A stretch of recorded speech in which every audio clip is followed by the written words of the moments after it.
उनको लगता है गला उठा के बात करेगा और थोड़ा बहुत जोर से बोलेगा तो सब दब जाएगा। पहली बात तो जब कोई बोल रहा था वो रोकने टोकने लग गया। He started losing his temper। मेरे तरफ उंगली उठाने लग गया। फिर मैंने बोला you are nominated, I am elected. आपका उंगली नीचे करके बात करिए। हम लोग जो यहाँ पे बैठा हुआ है जनता का वोट से चुना हुआ है। एक कहावत तो आपने सुनी होगी, जब सैया हुए कोतवाल तो डर काहे का।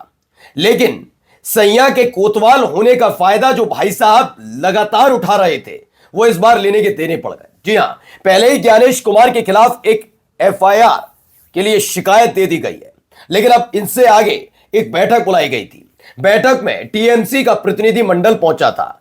वही चीज है कि ये हो जाएगा वो हो जाएगा, टोका टाकी कर रहे थे। यहीं पर उसी बैठक के दौरान पूरी खुराक टीएमसी के प्रतिनिधि मंडल की तरफ से ज्ञानेश कुमार को दे दी गई है। कह दिया ये उंगली उठाकर किसी और से बात करना, हमसे बात मत करना। किसने किया, कहां किया, कैसे फजीयत हुई है ज्ञानेश कुमार की, वो आपको दिखाऊंगा। यही नहीं, इसके आगे आज आपको यह भी दिखाने जा रहा हूं कि ममता बनर्जी चूंकि पश्चिम बंगाल की मुख्यमंत्री हैं, अभी अमित शाह वहां पर गए थे। अमित शाह को लेकर एक बयान दे डाला था। उस बयान पर आहत हो गई है पूरी की पूरी बीजेपी। वो बात अलग है कि बांग्लादेश के खिलाड़ी को लेकर शाहरुख खान के बारे में जो शब्दावली इनके नेता बोलते हैं, इस पर इनकी भावना आहत नहीं होती। ये कहते हैं जो भी कहना है किसी से भी कहो, कोई गलत बात नहीं, लेकिन बीजेपी के नेताओं से कुछ मत कहना। दिखाता हूं कैसे बेचारे परेशान नजर आ रहे हैं। यही नहीं, इसके अलावा कई और महत्वपूर्ण खबरें भी दिखाता हूं कि कैसे ममता बनर्जी के नाम को बिगाड़ने का काम एक बदतमीज प्रवक्ता कर रहा था। उस पर चुप्पी की चादर ओढ़कर बैठी रहती हैं इस देश की गोदी एंकर, वही गोदी एंकर जो कल तक नीतीश कुमार की तरफ से एक मुस्लिम महिला का खींचे गए नकाब को समर्थन कर रही थी। वही उनको भी ठीक और अच्छी खुराक मिली। क्या हुआ वो देखिएगा। और देखिएगा, संगीत सोम है बीजेपी के विधायक, वो कह रहे हैं कि शाहरुख खान गद्दार, बांग्लादेश के खिलाड़ी को लिया, बाहर नहीं आने दूंगा। वो ठीक है, अच्छी बात, लेकिन ढाका में क्या हुआ आपको मालूम है? ढाका गए थे एस जयशंकर, हमारे देश के विदेश मंत्री। वहां न केवल गए बल्कि उसके बाद वहां पाकिस्तान के बड़े नेता से मुलाकात कर ली। लेकिन नहीं, इस पर छाती नहीं पीटनी, सारा राष्ट्रवाद का ठेका तो उन्होंने लिया है। नमस्कार, मैं हूं प्रज्वल गौतम और आप देख रहे हैं the live TV. The live TV, सच सबसे आगे। सबसे पहले शुरुआत इस खबर के साथ, जरा सुनिए क्या कह रहे हैं अभिषेक बनर्जी। ये वैसे खुद ममता बनर्जी के भतीजे हैं, लेकिन क्या कह रहे हैं जरा सुनते चलिए। That the election commission is trying to hide. Why is it not making the logical discrepancy list public? How can you clean a list by hiding details? Answer me. उनको लगता है गला उठा के बात करेगा और थोड़ा बहुत जोर से बोलेगा तो सब दब जाएगा। पहली बात तो जब कोई बोल रहा था वो रोकने टोकने लग गया। He started losing his temper। मेरे तरफ उंगली उठाने लग गया। फिर मैंने बोला you are nominated, I am elected. आपका उंगली नीचे करके बात करिए। ये जिनके बारे में बात कर रहे हैं, दरअसल ये ज्ञानेश कुमार के बारे में बात हो रही है। सोचिए, इस देश का चुनाव आयुक्त इतना ज्यादा विवेकहीन हो जाता है कि हर एक से वो कैसे बात करें। मैं नहीं कह रहा, सोचिए आप इस देश के बड़े बड़े नेताओं से उंगली उठाकर ऐसे बात करेंगे जैसे मतलब ये आपको उपाधि में मिली है चुनाव आयुक्त की कुर्सी। नहीं, ये कृपा पात्र हो ज्ञानेश कुमार, हर कोई जानता है। और आप सोचिए क्या हालात बनाए। जिस व्यक्ति पर देश के लोकतंत्र को मजबूत करने की जिम्मेदारी होनी चाहिए, वो धमकी दे रहे हैं, चीख चीख कर बात करते हैं। बात कोई बोलता है तो टोक देते हैं। मालूम है कि उसी में एक क्लॉज का पूरा का पूरा फॉर्मूला है कि इलेक्शन कमीशन के खिलाफ कोई शिकायत या एफआईआर या कोई कार्रवाई नहीं कर सकते। जी, इसका फायदा मैंने कहा ना, तभी जब सैया हुए कोतवाल तो डरकाए का। लेकिन वहीं हेकड़ी सारी निकाल दी गई, कह दिया गया उंगली नीचे करके बात करना। देखिए, लिखा भी आज तक ने लिखा, एसआईआर से जुड़ी मीटिंग में हंगामा। मैंने कहा उंगली नीचे करके बात करो। किससे कहा? ज्ञानेश कुमार से। ये राष्ट्रीय महासचिव है टीएमसी के अभिषेक बनर्जी। चुनाव आयोग के साथ करीब 2.5 घंटे तक बैठक चली। केंद्र सरकार और मुख्य चुनाव आयुक्त ज्ञानेश कुमार पर गंभीर आरोप लगाए। बनर्जी ने आरोप लगाया कि जब अब देश में अब ईवीएम के बजाय सॉफ्टवेयर और एल्गोरिथम के जरिए वोटर लिस्ट में हेरफेर कर चोरी की जा रही है। इसी को लेकर यह बैठक थी।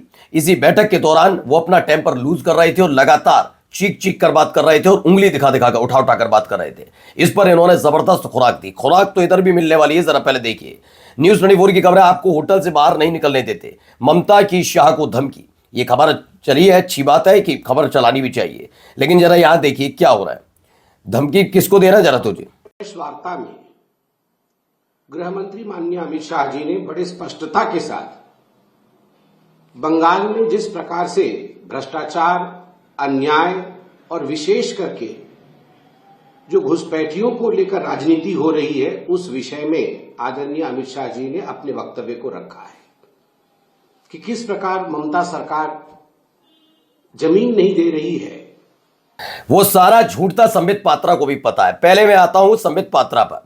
संबित पात्रा ये वही है जो एक वक्त में कह रहे थे कि मोदी देश के बाप है, जैसे इन्होंने बना रखे होंगे अपने देश का बाप। तो मोदी क्या कोई नहीं हो सकता?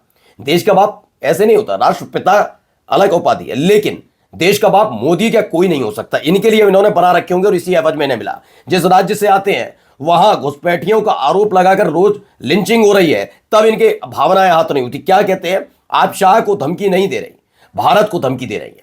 मैंने कहा ना, इनके लिए मोदी बाप, अमित शाह, भारत, सब यही चल रहा है। हाँ, यहां अगर कह दिया जाएगा जब आपका एक पूर्व विधायक खुलेआम धमकी दे, तब इनको याद नहीं आती कि क्या है, क्या गलत है, क्या सही है। ममता बनर्जी की उस धमकी का या उस चेतावनी का, उस चुनौती का मैं और मेरा चैनल समर्थन नहीं करता, लेकिन सवाल का जवाब आपको भी देना होगा। जिस राज्य से आप सांसद चुनकर आए हैं, भाई साहब बस इतना बता दीजिए, उस राज्य में आपकी शासन आते ही, बीजेपी की सत्ता में आते ही वहां लिंचिंग शुरू हुई, भावनाएं आहत होती हैं।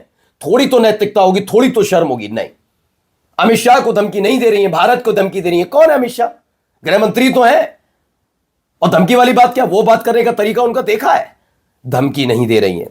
आइए अगला जरा सुनिए यहां क्या हो रहा है। यहां बहुत कायदे के हिसाब से यहां पर भी गोदी मीडिया को भी बड़ा जबरदस्त खुराक मिली, सुनिए। अच्छा, आपके चैनल पर एक ब्राह्मण महिला का धर्म परिवर्तन करके उसको बानो मैंने कहा जा टोका नहीं क्या उनको? आप इनको रोक नहीं रही। टोका क्या नहीं असीम बकार जी उनको? और बंगाल में जो ममता बानो के सरकार में बांग्लादेशियों का प्रवास हो रहा है, प्रवेश हो रहा है, ये अब चलेगा नहीं।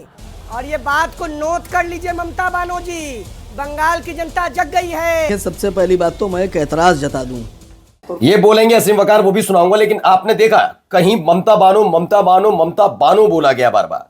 चित्रा त्रिपाठी ने एक जगह भी रोका या टोका? टोका नहीं मैंने, टोका नहीं मैंने, अभी टोक रहा। अब देखिए, जब क्लास लगी तो मुंह तर जाता है। आप ब्राह्मण हैं और आपने बंगाल की एक ब्राह्मण जाति की बेहतरीन महिला ममता बनर्जी का धर्म परिवर्तन करा दिया अपने चैनल पर। अच्छा, आपके चैनल पर एक ब्राह्मण महिला का धर्म परिवर्तन करके उसको बानो कहा मैंने जा रहा टोका है। नहीं क्या उनको? आप इनको रोक नहीं टोका रही। क्या नहीं असीम बकार जी उनको? डिबेट नहीं सुन नहीं, रहे थे क्या? आपका मुझे- मोबाइल ऑफ हो गया था उस समय? नहीं, मुझे शर्म आई मैंने मैडम। बिल्कुल, आपको शर्म आई, मुझे भी आई, आप ही की जितनी आई। एक महिला- मैंने बिल्कुल उनको चुप कराया था। एक ब्राह्मण महिला उत्तर प्रदेश की बंगाल की ब्राह्मण महिला का धर्म परिवर्तन कराए दे रही अरे है। असीम बकार जी प्लीज ये बदजुबानी मत कीजिए। आपके चैनल पर यहाँ ये हो पर रहा है। धर्म परिवर्तन कराने के लिए नहीं बैठी हूँ मैं, जर्नलिस्ट हूँ, मेरे काम केवल सवाल पूछना है। क्या काम हो रहा था, क्या आप बंद कर दिया? मैं तो शरीफ आदमी हूँ आप भी असीम बकार जी रोना धोना बंद कर दीजिए। मैंने बिल्कुल, मुझे आपत्ति है इस बात मैडम, पर। मैं तो शरीफ आदमी। अब देखिए, पहले तो चित्रा त्रिपाठी, जब चित्रा त्रिपाठी के लिए कहा जा रहा है, जबकि रोहित सिंह ने बोला मिर्च किस लेगी, प्रदीप भंडारी। ये कौन है प्रदीप भंडारी? ये कैसा, पहले तो उछलकूद पत्रकारिता का ही जनक रिपब्लिक में था। दूसरा, प्रदीप भंडारी की सबसे बड़ी खासियत यह है कि एक और न्यूज चैनल में गया था ये आदमी, पता नहीं कौन सा नशा करके एंकरिंग कर रहा था, और इसने बताऊं क्या कहा था किसानों के लिए, बता नहीं सकता, लेकिन गालियां दे रहा था। इसने बहुत गंदी गाली दी थी कि इस देश के किसान इस देश के कानून को समझते हैं। यह इस आदमी ने बोला था, और यह ज्ञान देगा प्रदीप भंडारी। और प्रदीप भंडारी जैसे लोग चित्रा त्रिपाठी से पूछे गए सवाल का जवाब देते फिर कहते हैं खेला, मुंह उतर गया, टोका नहीं क्या हमने। आइए अगला था, सुनिए जरा, इधर भी ज्ञान सुनिए। ये आए भाई साहब, जब से विधायकी कहीं परेशान हो गए। क्या आज बांग्लादेश में हिंदुओं का कत्लेआम किया जा रहा है? हिंदुओं को चुन चुन के घर में घुस के कत्ल किया जा रहा है, बहन बेटियों का बलात्कार किया जा रहा है, देश के प्रधानमंत्री को गाली दी जा रही है, नरेंद्र मोदी को गाली दे रहे हैं, भारत के खिलाफ नारेबाजी कर रहे हैं, हिंदुओं को चुन चुनकर उनकी हत्या कर रहे हैं, बहन बेटियों के साथ बलात्कार कर रहे हैं। लेकिन अपने ही देश में बैठे हुए लोग वहां के क्रिकेटरों को खरीदने का काम कर रहे हैं। आपने अभी देखा होगा कि देश में बैठे हुए गद्दार जिन्हें देश ने यहां तक पहुंचाया, देश के लिए उन्होंने आज तक कुछ किया हो तो बताओ। शाहरुख खान जैसे गद्दार आज वहां के रहमान जैसे क्रिकेटरों को 9.5 करोड़ में खरीदने का काम कर रहे हैं। अच्छा, तो तुमने कौन सा भला कर दिया था? कैसे बने थे विधायक सबको पता है। मुजफ्फरनगर वाला मामला याद है ना? चलिए इनकी धमकी सुनिए। शाहरुख खान के लिए कह रहे हैं गद्दार। तो अब क्या इधर भी गद्दारी का सर्टिफिकेट बांटोगे संगीत सोम? ये वाली तस्वीर पर तस्वीर ये नहीं है कि ढाका गए, खबर ये नहीं है कि हमारे देश के विदेश मंत्री वहां के पूर्व प्रधानमंत्री खालिद जिया के इंतकाल के बाद वहां पर गए। बात यह है कि वहां पर पाकिस्तान के एक बड़े नेता से मुलाकात करते हैं। इस हिसाब से डबल गद्दारी का सर्टिफिकेट दे दो। मैंने कहा ना, इन सब के लिए सिर्फ और सिर्फ एक चीज है, दूसरों को गद्दार बताओ, देशद्रोही बताओ, राष्ट्र विरोधी बताओ, वहां जाकर नाचो गाओ, किनके साथ? मुसलमानों के साथ। अपने देश के मुसलमानों के बारे में रोहिंग्या बांग्लादेशी बोलो, बांग्लादेश में कुछ हो, वहां के हिंदुओं के साथ हो, गलत है। लेकिन यहां के मुसलमानों के बारे में बोलो, शाहरुख खान को गद्दार बोलो। वो बात अलग है कि अमित शाह का बेटा आईसीसी का अध्यक्ष होता है और भारत पाकिस्तान का मैच होता है, तब इन्हें गद्दारी नजर नहीं आती। ये दोगलापन कब तक चलेगा? तभी तो विधायकी नहीं मिल रही है, समझे? नमस्कार।